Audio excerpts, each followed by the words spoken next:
Jai Shardema students, hope all of you are enjoying and safe at your homes. Okay, as in our previous video, we have already started chapter number 7, that is major landforms. In that, we have already discussed about the relief features of Earth, mountains, plateaus and plains. These three topics we have already completed. Now, in this video, we will start with our another topic, that is deserts. See, about deserts we have already studied in our chapter number 5, that deserts are the areas which receives scanty rainfall.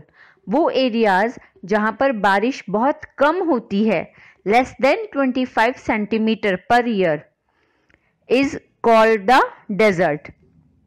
तो desert उस area को कहते हैं जहां पर बारिश बहुत कम होती है. Deserts are found in both the hemispheres. Desert दोनों ही hemispheres, that is northern hemisphere and southern hemisphere, दोनों हेमिस्फेयर्स में होते हैं. But deserts can be divided into three types, as we have three types of heat zones, that is torrid zone, temperate zone and frigid zone. तो according to these zones हम deserts को भी three types में divide कर सकते हैं. First of all, it is hot deserts which are found in torrid zone. Second is temperate deserts which are found in temperate zone, and the third one is cold desert which is found in frigid zone. Okay. Types of desert. Deserts found between 15 to 30 degree latitudes on the both side of equator are hot deserts. That means equator 0 degree. From equator के northern और southern part में from 15 degree to 30 degree latitudes के बीच में hot deserts होते हैं in northern hemisphere and in southern hemisphere. These are dry hemispheres and sandy. They receive very scanty rainfall. That's why these are known as hot deserts. And about hot deserts we have already discussed in our chapter number 5. They receive very less or no rainfall. For example, Sahara and Kalahari Desert in Africa. यहाँ पर बहुत कम rainfall होती है या कभी कभी नहीं भी होती. एग्जाम्पल्स हैं Sahara and Kalahari. As you know, Sahara is the world's largest hot desert. Second is temperate deserts. The deserts which are found in temperate region, that means the areas in temperate region which receives scanty rainfall is called temperate deserts. Gobi Desert is the example of temperate desert. Now the third one is cold desert. Cold deserts mostly found near the poles area, because near the poles area it is frigid zone. तो cold deserts, बर्फ के desert, these are found in frigid zone near the poles, that is Arctic and Antarctic circle. Arctic circle और Antarctic circle के nearby. The best example is Antarctica, which is also a continent. Antarctica is the largest cold desert in the world. ये पूरे world का सबसे largest cold desert है. Now we have discussed about the deserts, the type of deserts.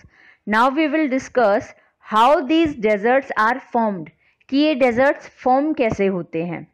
See, deserts are formed because they fall under the dry winds belt. ये कैसे form होते हैं? क्योंकि ये dry wind belt area में आते हैं. That means वो एरिया जहाँ पर जो विंड मूव करती है वो रेनी नहीं होती, वो मॉइस्चर की विंड्स नहीं होती, ड्राई विंड्स होती हैं. And as we know, dry winds, because they don't have any moisture, they are unable to give the rain. Okay. When dry winds blow from inland, जब ये सूखी हवाएं, ड्राई विंड्स, ये inland से move करती हैं, instead of rain bearing winds from the sea, क्योंकि जो रेन बियरिंग विंड्स होती हैं वो सी से मूव करती हैं और जो ड्राई विंड्स होती हैं वो लैंड से मूव करती हैं। तो ये ड्राई विंड्स जब मूव करती हैं तो दे does not have any rain, तो उनके पास कोई मॉइस्चर नहीं होता, जिसकी वजह से वो रेनफॉल नहीं कर पाती और वो एरियाज में रेनफॉल नहीं होता। That's why we call these areas as desserts.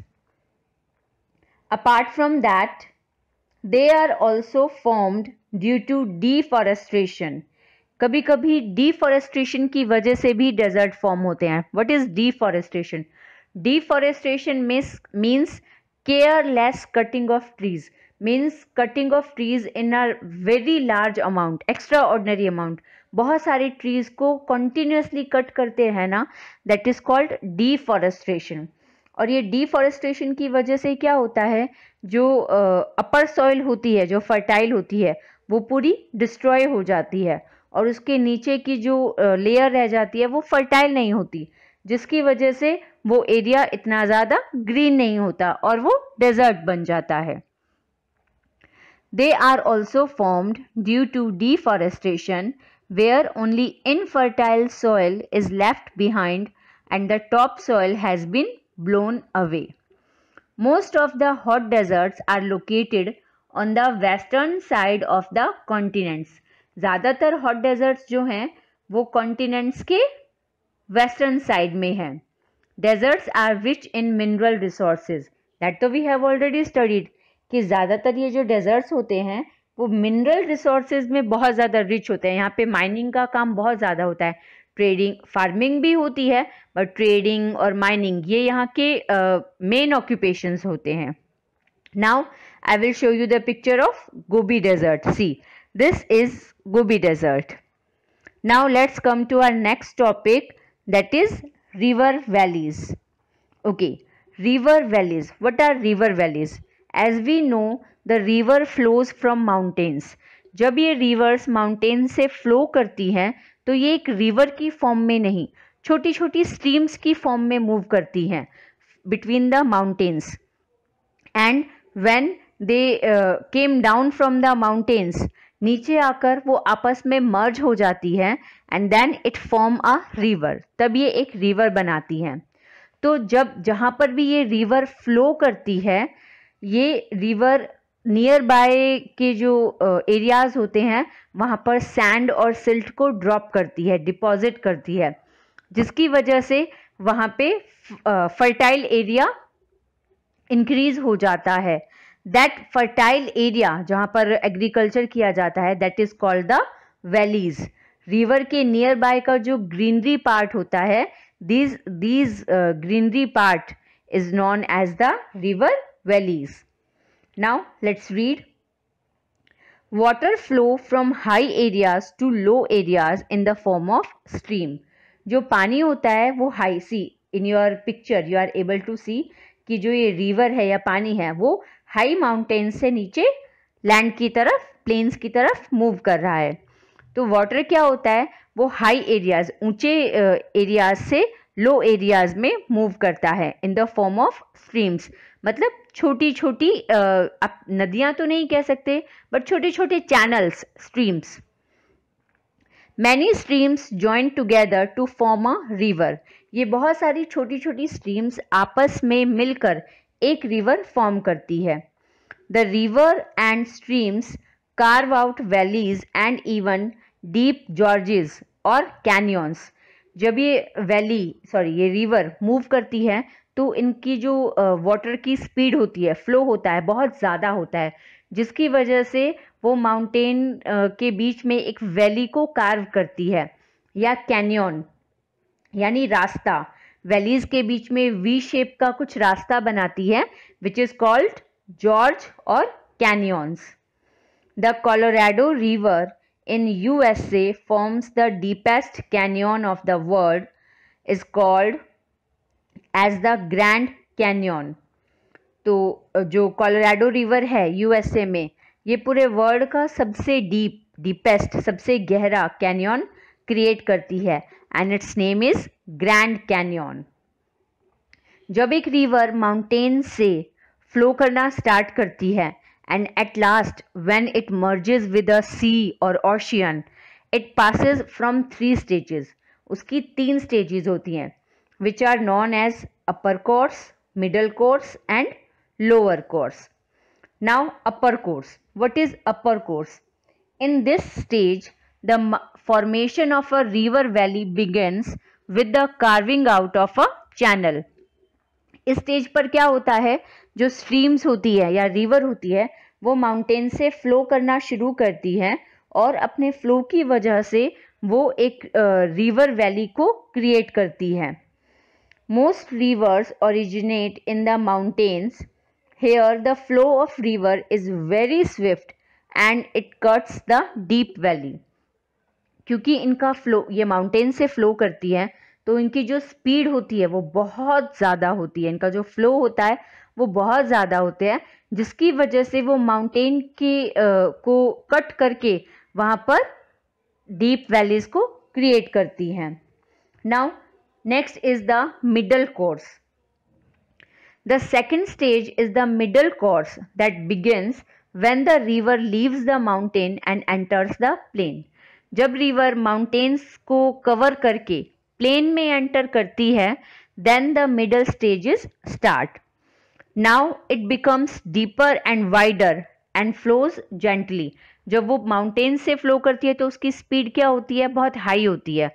पर जब वो plains पर आ जाती है तो वो क्या हो जाती है, थोड़ी deep हो जाती है, वाइड बड़ी हो जाती है और उसकी स्पीड भी जेंटल नॉर्मल हो जाती है. Due to erosion and deposition action of a river at its bank, a winding curve is formed which is called a meander. इसका जो डिपोजिशन और इरोजन के फंक्शन होते हैं, इसकी जो मूविंग होती है, इसकी वजह से ये एक कर्व फॉर्म बनाती है जिसे मींडर कहते हैं. See, I will show you. See, in this picture you are able to see this is how the river flow in a plain area. वो कभी भी आपने किसी भी रिवर को कभी सीधे स्ट्रेट नहीं बहते देखा होगा. It is always curving form, in the curve form. तो ये कार्व फॉर्म में बहते बहते इसके जो ये कार्व्स होते हैं जहां पर भी ये सर्कल बन रहा है, these are called the meanders. See, it is written over here, meanders. और ये meanders जैसे जैसे continuously river move करती रहती है, पानी move करता रहता है, कभी कभी ये meanders का एक छोटा सा पार्ट रिवर से कट होकर अलग से एक शेप बनाता है, लूप कट हो जाता है और वो अलग से एक सर्कल की लेक बनाता है, which is called oxbow lake. ये जो आपको साइड में दिखाई दे रहा है, oxbow lake. See, this is how in this picture you are able to see the meander. ये रिवर फ्लो कर रही है, देन इट टर्न्स. धीरे धीरे वो कॉन्टिन्यूसली टर्न करती रहती है और उस टर्न की वजह से इस रिवर का एक छोटा सा पार्ट कट होके अलग हो जाता है. This part is called oxbow lake. Now the last stage of a river is lower course. At this stage, the river flows very slowly and joins a bigger water body such as lake or a sea, forming a delta. ये stage में क्या होता है, ये बहुत ज़्यादा slow speed अपने and पर आती है. धीरे धीरे फ्लो करते हुए ये किसी भी लार्ज वाटर बॉडी में मर्ज हो जाती है, जैसे कि सी और ओशियन. किसी भी समुद्र में या ओशन में मर्ज हो जाती है and before merging it forms a delta. See, this is how the delta is formed. ये जो आपको ब्राउन कलर में दिखाई दे रहा है ना, ग्रीनिश एरिया के बीच में, it is looking like a tree but it's not a tree, it's a delta. ये डेल्टा है. आपको ये जो ब्राउन कलर में ट्री की ब्रांचेस जैसा दिख रहा है, these are the rivers which is divided into different different channels. क्योंकि जैसे स्टार्टिंग होती है डिफरेंट डिफरेंट चैनल से, फिर वो मर्ज होके रिवर बन जाती है, ऐसे ही जब इसका एंड होता है, ये मर्ज होती है ओशियन या सी में, तब भी ये डिफरेंट डिफरेंट चैनल्स में डिवाइड हो जाती है. और इन चैनल्स के बीच का ये जो ग्रीन पार्ट है, दैट इज डेल्टा. ये अपने एंड पॉइंट पर ऐसा डेल्टा क्रिएट करती है which is very fertile. So this is the stage of a river from starting to ending. I hope you are clear with all these stage. Okay, in this video we will do only this. For next video we will meet very soon. Till then, bye.